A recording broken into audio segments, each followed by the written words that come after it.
Eu juro que tentei não tocar. O pó estava tão grosso na caixa de madeira escura que parecia neve marrom, daquelas que se acumulam em cantos esquecidos de porões onde ninguém mais tem coragem de ir. Eu estava lá, no sótão da vovó Elara, mais de uma década depois de ela ter partido, tentando finalizar a venda da casa que era minha âncora e meu maior fantasma. A caixa não estava em um lugar óbvio. Estava escondida, encaixada perfeitamente no vão de uma viga de sustentação, camuflada por uma teia de aranha que mais parecia um véu de noiva abandonado. Quando puxei, o som foi seco. Um arranhão de madeira antiga contra madeira antiga. E lá dentro, no meio de alguns relicários sem valor, estava ela. A carta. Não estava em um envelope comum. Era um papel grosso, quase um pergaminho, selado com uma cera vermelha escura, quase preta, que eu nunca tinha visto. O cheiro de cravo e naftalina era sufocante, mas o que me fez gelar foi o que estava escrito no exterior. Não era meu nome, não era um endereço, era apenas uma frase curta, escrita na caligrafia firme e um pouco excêntrica que eu reconheceria em qualquer lugar. A caligrafia da vovó Elara. A frase dizia: "Para Alex, não leia isto a menos que a vida que você construiu esteja prestes a te matar." Eu parei ali, no meio do sótão abafado, o coração batendo rápido demais, sentindo o calor do verão grudando a camisa nas minhas costas. Estava prestes a me matar? Que besteira. Eu tinha 30 e poucos anos. Eu tinha um emprego estável, um apartamento com vista para a cidade, um relacionamento funcional e contas bancárias que me permitiam respirar sem pânico. Eu era a definição de sucesso no meu círculo social. O cara que tinha dado certo, o modelo de como se deve navegar a vida adulta sem grandes dramas. E, no entanto, enquanto eu olhava para aquela caixa, eu sentia um buraco no peito, um vazio insistente que nenhuma promoção, nenhum jantar caro e nenhum elogio sincero de um colega parecia preencher. Eu vinha ignorando esse vazio há anos, cobrindo-o com trabalho, com viagens curtas, com a sensação constante de estar ocupado. A rotina era a minha armadura, e a previsibilidade era o meu conforto, porque a previsibilidade significava que eu não precisava olhar para dentro.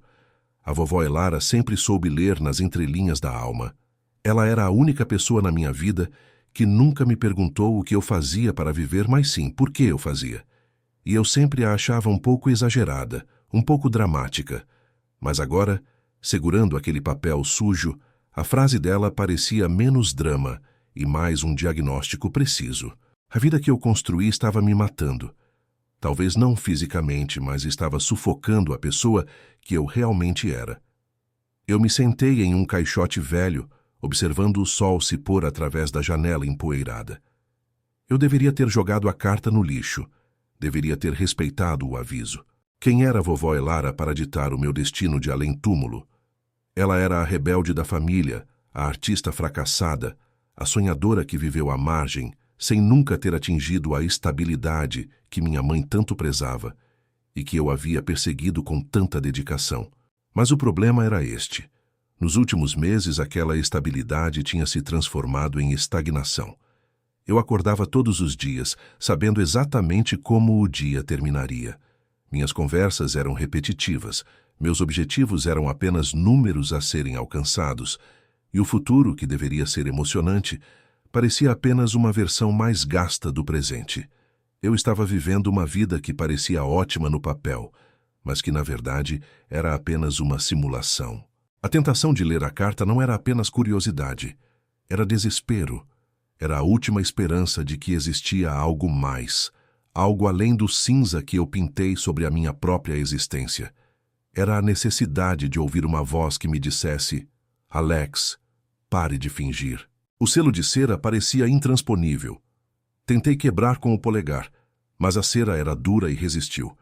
Pensei em usar uma faca, mas aquilo parecia um ritual que eu não queria profanar. Eu queria que a abertura fosse um ato consciente de rendição. Lembrei-me do último conselho que Elara me deu, um mês antes de morrer. Eu tinha uns 20 e poucos anos, frustrado com a faculdade. Eu disse a ela que estava com medo de fazer a escolha errada na carreira, de me arrepender. Ela me olhou com aqueles olhos azuis incrivelmente penetrantes e disse: "Alex, O único arrependimento real é o da inação. Não ter medo de errar, mas sim medo de não tentar. A única coisa que te impede de ser quem você realmente é o medo do que os outros vão dizer sobre quem você não é. Essa frase me atingiu naquele sótão. O medo do que os outros diriam. O medo de decepcionar minha mãe. O medo de quebrar o molde de homem de sucesso que eu havia vestido. Essa era a prisão. E se a carta fosse a chave? E se ela contivesse a verdade que eu estava muito covarde para admitir? A luz do entardecer no sótão estava ficando fraca, tingindo as paredes de laranja e roxo. Peguei um isqueiro que estava no meu bolso, um vício antigo que eu tinha largado, mas o isqueiro estava lá, talvez por providência. Com as mãos trêmulas, aproximei a chama da cera vermelha escura. A cera chiou e começou a derreter lentamente, liberando um aroma doce, diferente de qualquer perfume. Não era mais mofo, era algo quase floral, antigo, mas vivo. Eu observava a cera escorrer, como lágrimas grossas. O ato de queimar o selo era, de alguma forma, um ato de traição contra a minha vida atual.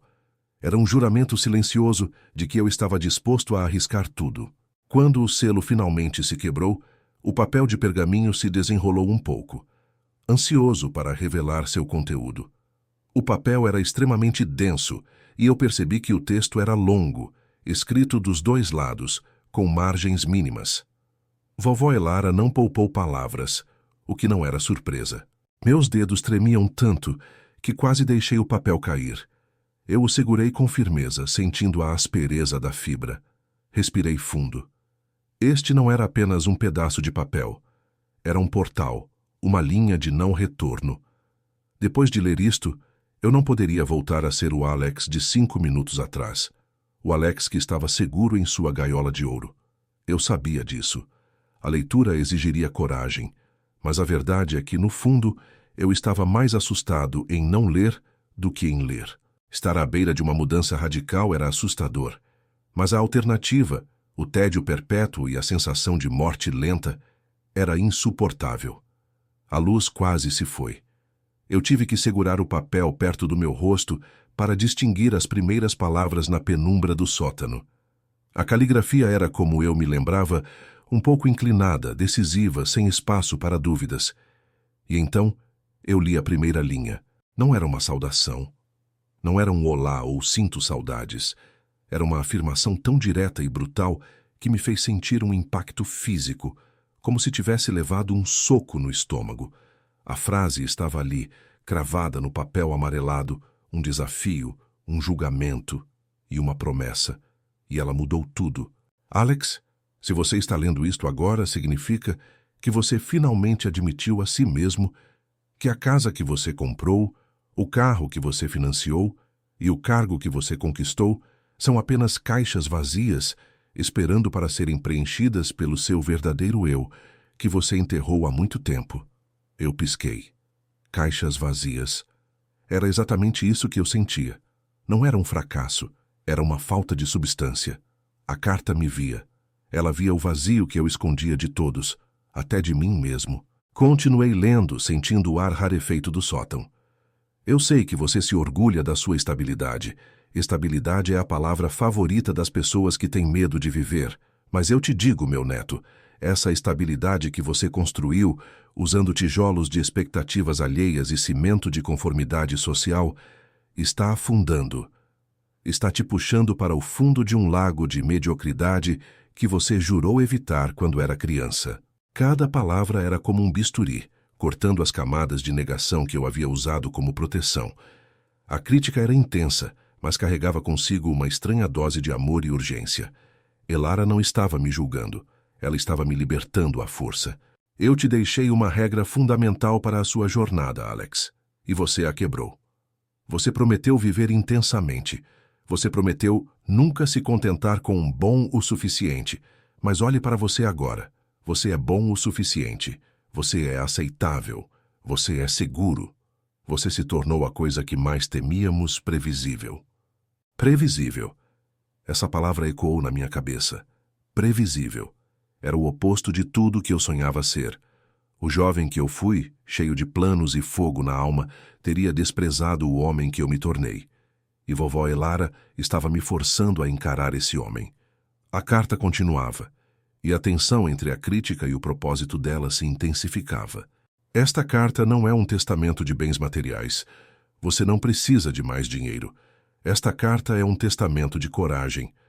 É o empurrão que você precisa para sair da beira e pular, mesmo que você não saiba se aterrissará em terra firme ou na água fria.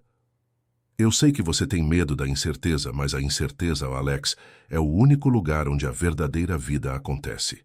O tom mudou.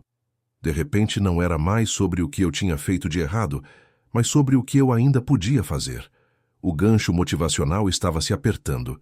Se você está lendo isto, significa que você parou de lutar contra a sua intuição. Significa que o desconforto se tornou maior do que a complacência. Isso é bom.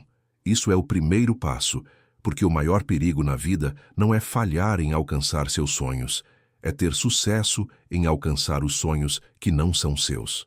Eu me lembrei de como eu tinha comprado o carro esportivo, não porque eu amasse carros, mas porque era o que um diretor de empresa devia ter. Lembrei-me do meu relacionamento, cômodo e sem paixão, mantido por medo de ficar sozinho. Tudo era fachada, tudo era performance. A carta me deu permissão para desmoronar. Ela me deu a justificação para sentir a dor do vazio. Você vai sentir raiva de mim por ter escrito isso. Você vai sentir raiva de si mesmo por ter lido. Mas essa raiva é energia. Use-a. Eu não quero que você se desculpe por quem você é. Eu quero que você se recuse a ser quem você não é. Eu estava suando frio, mas não pelo calor do sótão. Era o calor da verdade. Eu não sabia o que mais estava escrito naquelas páginas densas, mas as primeiras palavras eram suficientes para demolir as fundações da minha vida inteira. Eu senti um tremor no chão, ou talvez fosse apenas dentro de mim. O mundo estava girando. Eu precisava de ar. Eu precisava de luz. Eu não podia continuar lendo ali, na escuridão crescente, confrontando a versão fantasma e sábia da minha avó. Eu dobrei a carta cuidadosamente, mas com urgência, sentindo a rugosidade do papel. Não podia jogá-la fora. Não podia deixá-la ali. A carta era agora uma parte de mim, um vírus de verdade que já estava se espalhando pelo meu sistema. Levantei-me do caixote, cambaleando levemente. Eu entrei no sótão como um homem estável e saí de lá como um homem com a vida em colapso, mas pela primeira vez em anos eu senti algo que não era apatia. Eu senti o medo, sim, mas também senti a adrenalina pura e inebriante da possibilidade. O medo de que a vovó Elara estivesse certa. A carta que ninguém deveria ler me deu a pior e a melhor notícia da minha vida. Eu estava vivendo errado, mas a correção ainda era possível. E o preço dessa correção era a destruição total da minha zona de conforto. Eu estava apenas na primeira página, e o chão já havia sumido debaixo dos meus pés. Eu mal podia esperar, e ao mesmo tempo eu temia mortalmente o que as próximas páginas revelariam. Eu sabia que a partir daquele momento eu estava em uma jornada sem volta, forçado a procurar o eu que eu havia abandonado. E a próxima parte da carta, eu sabia, me diria exatamente onde procurar.